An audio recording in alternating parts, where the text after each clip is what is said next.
Quando você procura um alimento diet, o que você espera?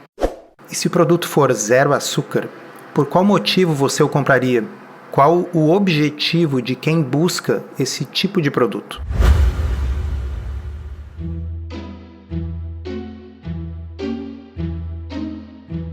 Comida sem filtro. Saúde, low carb, estilo de vida, evidências científicas e, claro, nossas opiniões. Toda semana um episódio novo e gratuito para você. Comigo, Dr. Souto. E comigo, Sari Fontana. Para ser avisado a cada novo episódio e receber as referências bibliográficas no seu e-mail, cadastre-se em drsolto.com.br/podcast.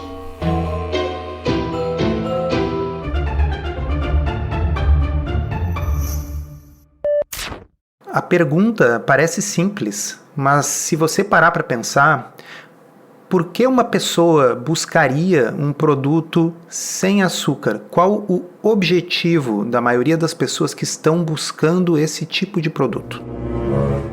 Hoje em dia é bem comum que a gente encontre produtos com restrições de nutrientes ou de alguns itens que possam fazer mal para algumas pessoas, né?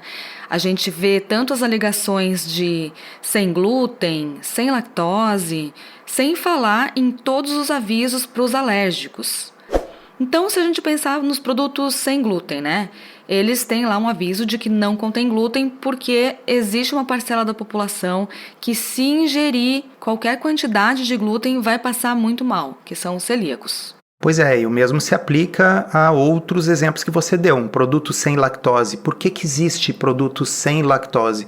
Porque existe uma parcela da população que pode adoecer consumindo lactose. E se a gente pensar nos alergênicos, tem até algumas marcas que hoje ressaltam que não tem oleaginosas porque existem pessoas que são alérgicas a elas. Então eu volto à pergunta original. Qual o sentido principal de existirem produtos sem açúcar, zero açúcar? Seguindo o mesmo raciocínio, é porque existe uma parcela da população que a gente entende que vai adoecer consumindo açúcar. Quem seriam eles? De imediato a gente pensa nos diabéticos, de modo especial os diabéticos tipo 1, que não produzem insulina e, portanto, eles precisam restringir ao máximo a sua ingestão de carboidratos para ajustar a medicação. Ainda que nem todos os diabéticos tipo 1 saibam disso, né? Que a restrição de carboidrato pode ajudar muito nesse controle. Pois é, e tem um outro detalhe da legislação de rotulagem que para mim torna muito claro que o público-alvo destes produtos sem açúcar são os diabéticos. Vocês vão observar de vez em quando num produto sem açúcar que vai estar escrito assim: diabéticos, : contém glicose ou contém açúcares presentes naturalmente nos ingredientes. Então está bem claro que existe um público-alvo quando você está falando sobre ter ou não ter açúcar, que são os diabéticos. Naturalmente, a gente vai até comentar aqui depois, mais tarde no podcast, que muitas outras pessoas poderiam se beneficiar de uma dieta com menos açúcar, mas é evidente que assim como quando se diz que um produto não tem glúten, o público-alvo é os celíacos, quando se faz um produto diet em açúcares, um produto com zero açúcares, o público-alvo são os diabéticos. Certo, mas e por que existe esse consenso, inclusive da legislação, de que o açúcar é um problema para os diabéticos? Porque um diabético, ao consumir açúcar, vai elevar o açúcar no sangue, vai elevar a sua glicemia. Ou seja, existe uma preocupação em fazer produtos pobres em açúcar para este segmento da população, porque ele é um segmento da população que adoece quando consome alimentos que elevam muito a sua glicose. Mas é só o açúcar que eleva muito a glicose? Esse é o ponto, pessoal. Não é só o açúcar que eleva muito a glicose. Em 2019, quando houve uma consulta pública para a elaboração dessa nova rotulagem nutricional de alimentos, que hoje está em vigor, a gente enviou uma contribuição através da Associação Brasileira Low Carb, a extinta ABLC. E nessa contribuição, a gente construiu uma justificativa demonstrando que os produtos zero açúcar ou diet em açúcares, reduzidos em açúcares, eles não deveriam considerar apenas a definição de mono e disacarídeos, mas que essa definição deveria contemplar também diversos tipos de amido e principalmente maltodextrina, que é um carboidrato amplamente utilizado e permitido nesses tipos de alimentos. O que aconteceu com a nossa sugestão enviada? Ela foi ignorada. Mas eu acho que vale a leitura de alguns trechos aqui para vocês. Abre aspas. Há ampla literatura indicando os benefícios da restrição de carboidratos para diabéticos. De fato, a própria Associação Americana do Diabetes, em seu mais recente documento de consenso sobre o manejo nutricional do diabetes, reconhece que a restrição de carboidratos é uma das estratégias mais estudadas em diabetes e é a que produz os melhores resultados glicêmicos, com redução concomitante da necessidade de medicamentos. Para o cidadão leigo, um produto rotulado como diet, zero açúcar ou zero adição de açúcares, é facilmente confundido com um alimento que não contém carboidratos e não irá impactar a glicemia do diabético. Só que na prática, nada pode ser mais distante da verdade. De fato, um alimento sob a legislação vigente pode ser composto de 99% de amido ou maltodextrina e ser rotulado como diet ou zero açúcares. E aqui eu quero explicar para quem ainda não sabe o que é maltodextrina. Maltodextrina é como se fosse um tipo de amido ainda mais refinado. Para vocês terem uma ideia, pessoal, sabe o teste de tolerância oral à glicose? Algumas das mulheres que estão nos ouvindo devem ter feito esse exame por ocasião da gestação. Pois bem, nesse tipo de teste, a pessoa toma um xarope de glicose pura, 75 gramas de glicose pura, para ver o efeito que vai ter na sua glicemia. Esse teste ele pode ser feito com maltodextrina. Isso está nas diretrizes de realização do exame. Ou seja, é intercambiável você utilizar maltodextrina ou um xarope de glicose pura, porque é a mesma coisa, o impacto na glicemia das pessoas, sejam elas diabéticas ou não, é o mesmo. Então é absolutamente bizarro que a maltodextrina seja permitida em produtos zero açúcar, só porque tecnicamente a maltodextrina não é açúcar. E é isso que a gente quis dizer ali. Para o cidadão leigo, um produto rotulado como diet zero açúcar, ele é facilmente confundido com um alimento que não irá impactar a glicemia de um diabético. Só que a maltodextrina, ela tem um índice glicêmico em torno de 100. Para vocês terem uma ideia, a sacarose, o açúcar de mesa, tem um índice glicêmico de 65.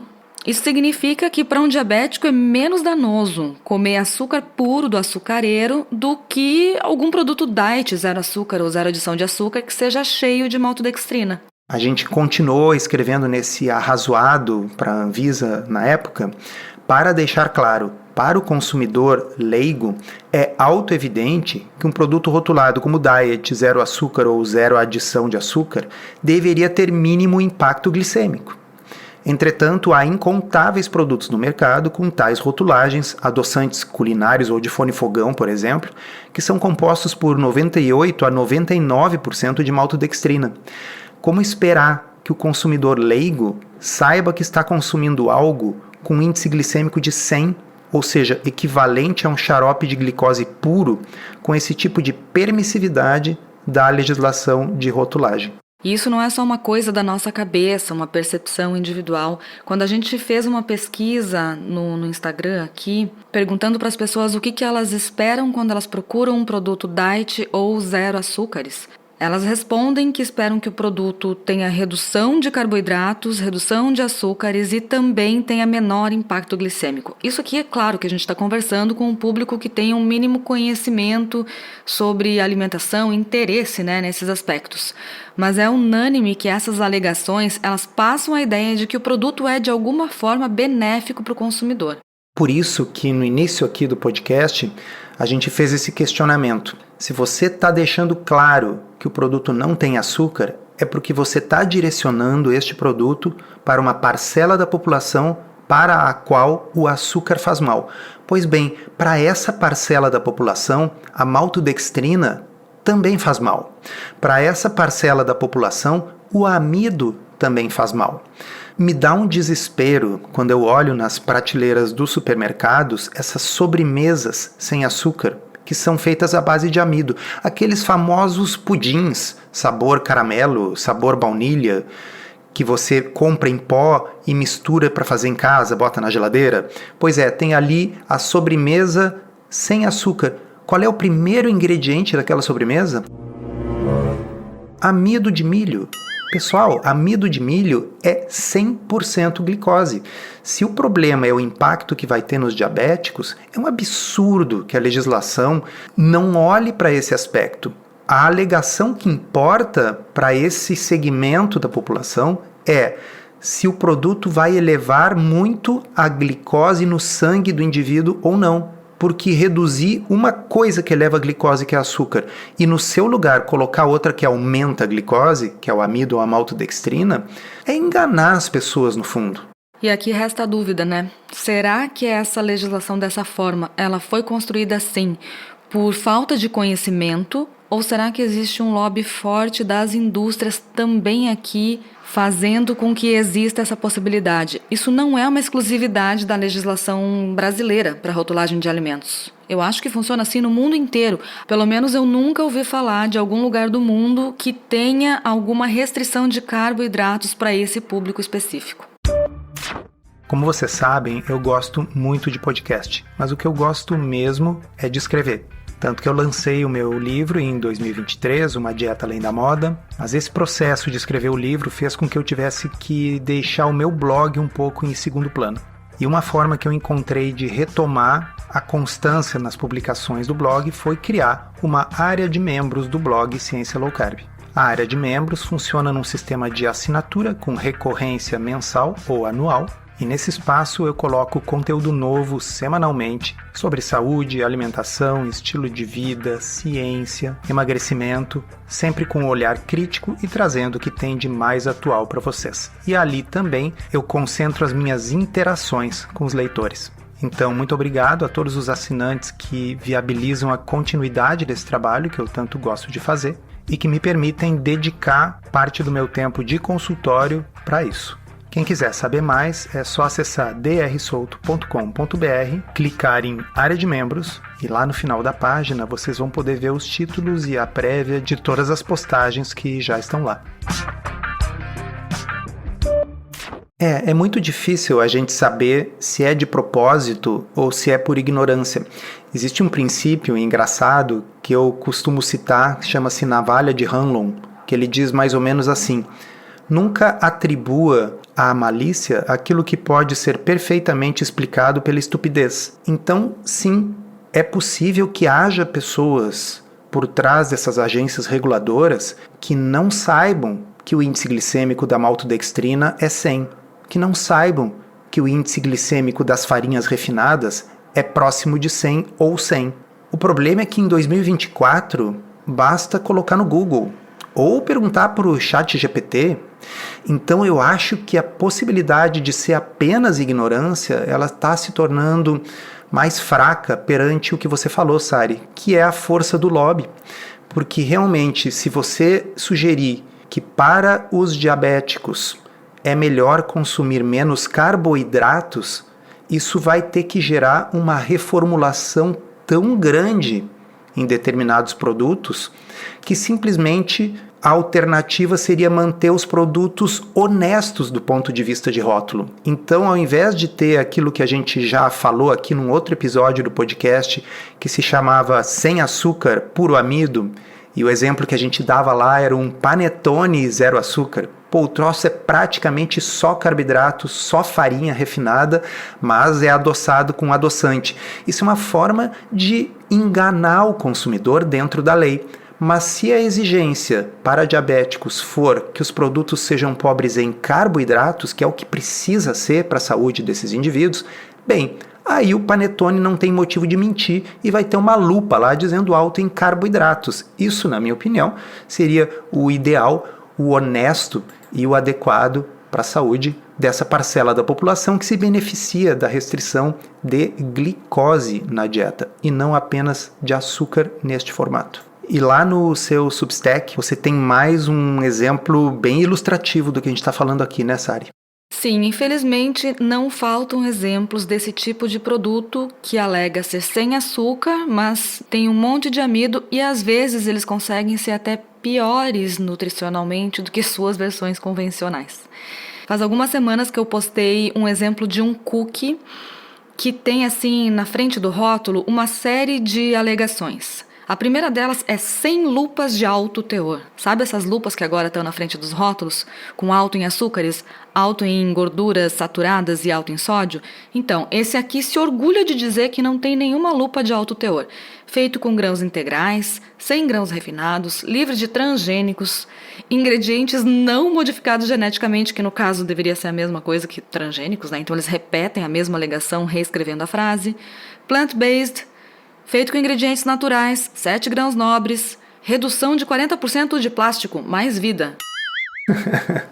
Bom, aí quando a gente vai olhar o rótulo, né, vocês já devem esperar o que tem. Esse produto chama atenção porque o cookie sem açúcar consegue ser pior do que o da mesma marca que tem açúcar. Como assim? Explica pra nós. A versão sem açúcar tem mais carboidratos e mais calorias do que a versão convencional. E aí a única diferença aqui é que em vez de açúcar ele utiliza maltitol como único adoçante, pelo menos é o único que está declarado, né? E maltitol é aquele poliol que tem um impacto glicêmico bem importante e que se é usado na mesma quantidade que o açúcar, ele adoça a metade. Então, por isso, para obter a mesma quantidade de adoçamento, ele tem que ser dosado em dobro. Que significa que é equivalente ao açúcar, o impacto, né? Então vocês entendem o quão pernicioso é se focar exclusivamente no açúcar?